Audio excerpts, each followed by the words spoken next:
જીતુભાઈ વાઘાણીના નિવેદન બાદ હાલ રાજકીય બાબતોમાં જે ગરમાવો આવ્યો છે, કોંગ્રેસ ઉપર તેમણે જે આકરા પ્રહારો કર્યા છે તેને લઈને આપણી સાથે પાલભાઈ જોડાઈ ચૂક્યા છે, તેમની સાથે વાત કરીએ। પાલભાઈ, શું કહેશો જે જીતુભાઈ વાઘાણીએ તમારા ઉપર કોંગ્રેસ ઉપર પ્રહાર કર્યા તેને લઈને?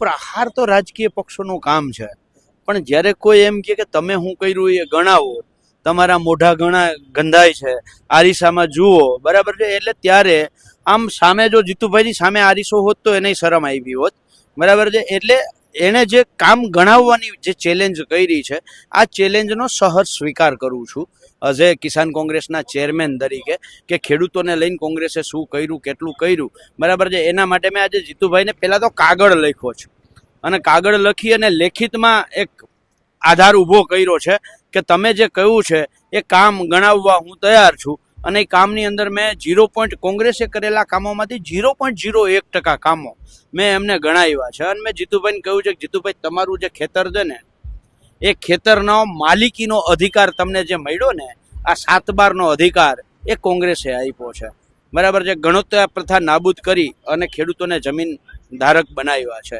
જે ખેડૂત જમીન વિહોણા જે ગરીબ લોકો હતા એમને ભૂદાન ચળવળના માધ્યમથી મોટા ખેડૂતો પાસેથી જમીન લઈ અને જમીન વિહોણા ખેડૂતોને જમીન આપવાનું કામ કોંગ્રેસે કર્યું છે। માત્ર જમીન જ નહીં, એમને દરેક ગામની અંદર પ્લોટ અને મકાન આપવાનું કામ પણ કોંગ્રેસે કર્યું છે।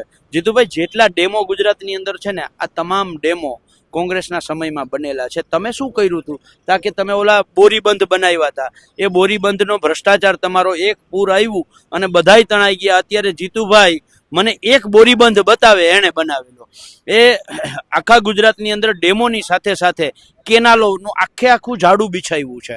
અને કોંગ્રેસના સમયમાં, એટલે આજથી 30 વર્ષ પહેલા જેટલી કેનાલો બની છે એમાં આજની તારીખમાં એક ગાબડું નથી પડ્યું, અને જીતુભાઈના સમયમાં એટલે કે છેલ્લા 30 વર્ષમાં જેટલી કેનાલો બની છે એ તમામ કેનાલોમાં રોજે રોજ ગાબડા પડે છે।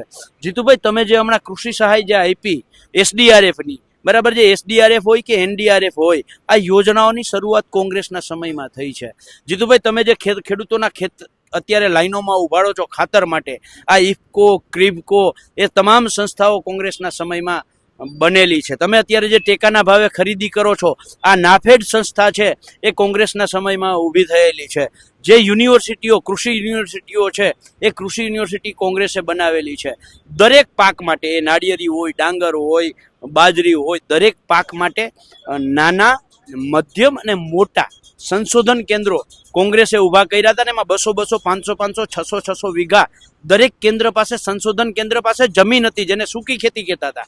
આ જે છે એ 138 સંશોધન કેન્દ્રમાંથી લગભગ 132 સંશોધન કેન્દ્રો તો તમે વેચી નાખ્યા છે। એટલે એ જે તમે વેચ્યા ને સંશોધન કેન્દ્રો, એ કોંગ્રેસની સરકારે બનાવેલી હતા, જે ઉત્તર બુનિયાદી એટલે કે બાળપણથી ખેતી આરે વિદ્યાર્થીને નાતો જળવાય અને જેના કારણે ગ્રામ સેવક અને તલાટી મંત્રી ઊભા થાય, એના માટે થઈ અને ઉત્તર બુનિયાદી શાળાઓ જે છે એ કોંગ્રેસના સમયમાં થયેલી હતી। તમે જે પાક વીમા યોજના ગુજરાતમાં બંધ કરી, ખેડૂતોને કુદરતી આપત્તિઓ આવે તો SDRF મુજબ ખેડૂતોને સહાય મળતી હતી, અને ઉપરથી ખેડૂતોનો હકનો પાક વીમો મળે એના માટે સરકારી કંપનીઓના માધ્યમથી, તમારી જેમ ખાનગી કંપનીઓ નહીં, સરકારી કંપનીઓના માધ્યમથી ખેડૂતોને પાક વીમો મળે એના માટે પાક વીમા યોજના જે છે એ પણ કોંગ્રેસના સમયમાં બનેલી હતી। તમે કહ્યું કે ટ્રેક્ટરમાં તમે કેટલી સબસિડી આપતા હતા અને અમે કેટલી આપીએ છીએ।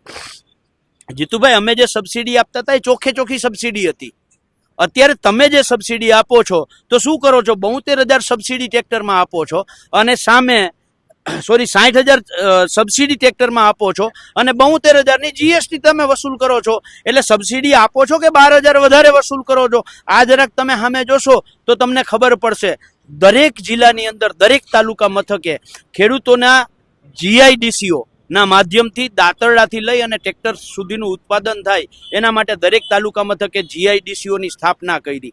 દરેક તાલુકા મથકે APMC એની સ્થાપના, જે ટેકાના ભાવે અત્યારે જ્યાં તમે ખરીદી કરો છો એ ટેકાના ભાવે ખરીદી કરતી સંસ્થા APMCની સ્થાપના એ કોંગ્રેસના સમયમાં થઈ છે। સિંચાઈ માટે ટપકની યોજના હોય, કેનાલની યોજના હોય, આ તમામ યોજનાઓ છે એ કોંગ્રેસના સમયમાં શરૂ થયેલી છે। આ પેદા થયેલો માલ માટે કોલ્ડ સ્ટોરેજ ઊભા કરવાનું કામ કોંગ્રેસના સમયમાં થયેલું છે। જે બીજ નિગમને તમે મૃતપાય અવસ્થામાં કરી દીધું છે, આ બીજ નિગમ ઊભું કરવાનું કામ કોંગ્રેસના સમયમાં થયું છે। તમે છેલ્લા 10 વર્ષની અંદર જે અતિવૃષ્ટિ થઈ એમાં જે ખેડૂતોને પૂરની અંદર જમીનનું ધોવાણ થયું, 1 રૂપિયો ધોવાણનો તમે ખેડૂતોને સહાય આપી નથી, કારણ કે જમીન વિકાસ નિગમ હતું એ જ તમે બંધ કરી દીધું છે. જીતુભાઈના આ ના, ના, નિવેદનથી હું હજી હાંજ સુધી બોલ્યા રાખું તો ખૂટે એમ નથી, પણ મને ખબર છે મીડિયમ વધારે ના બોલાય. એટલે જમીન વિકાસ નિગમ તમે બંધ કરી દીધું. એ જમીન વિકાસ નિગમ છે એ કોંગ્રેસે બનાવેલું છે.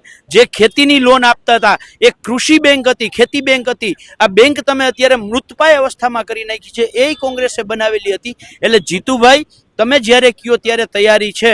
અને છેલ્લે જીતુભાઈ તમે આ બોલવા માટે લાયક થયા ને એ સ્કૂલમાં તમે જ્યાં ભણ્યા ને એ સ્કૂલે કોંગ્રેસે બનાવેલી છે.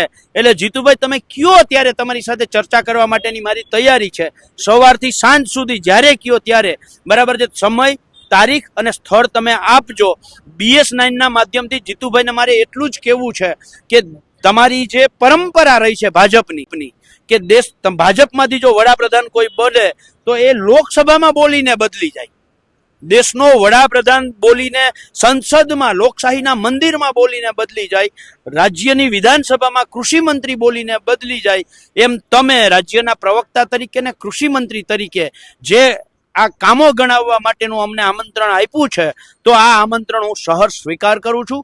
તમે સૌરાષ્ટ્રની જે એક દુહો છે, તમે સૌરાષ્ટ્રમાંથી આવો છો, વાહ ફરે વાદળ ફરે, ફરે નદીઓના પૂર, સુરા બોલ્યા ન ફરે, પશ્ચિમ ઉગે સૂર. એટલે હું કહું છું જો તમે સુરા હશો તો આ ચેલેન્જનો તમારો જે તમે ચેલેન્જ આપી છે એના માટે થઈ અને તમે આમંત્રણ આપશો, ને જો તમે નમાલા હશો તો તમે ચૂપ થઈ જશો. આ બાબતે એક ચ પણ નહીં બોલો. એટલે પાલભાઈ સ્વીકાર કરે છે કે કોંગ્રેસ સ્વીકાર કરે છે? હું ગુજરાત કિસાન કોંગ્રેસનો ચેરમેન છું. ખેતીની બાબતની વાત આવી કે ખેડૂતોમાં કોંગ્રેસે શું કર્યું, તો હું બરાબર છે, હું બહુ નાનો એવો કાર્યકર છું.